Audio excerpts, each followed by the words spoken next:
This is for the trip to Dominican. We're cutting out little bees. We're going to make some pendants for the kids. So you can see that they're all engraved. Now the laser's going through and cutting them out.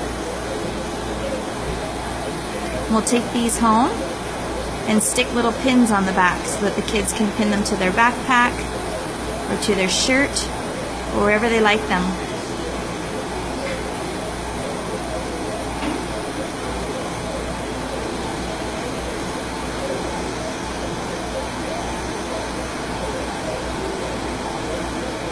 We designed this on the computer over here. This is what we've come up with. We're testing it. And we're going to come back and print 260 of them for every kid that's in the school. And when these are done, you'll see that they'll all be separate. Awesome. This is at the Innisfil Library they offer this service. You pay for your materials. Look at that. Can I open it?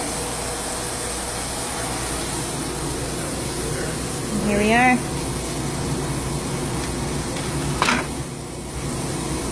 Each kid can have a little bee.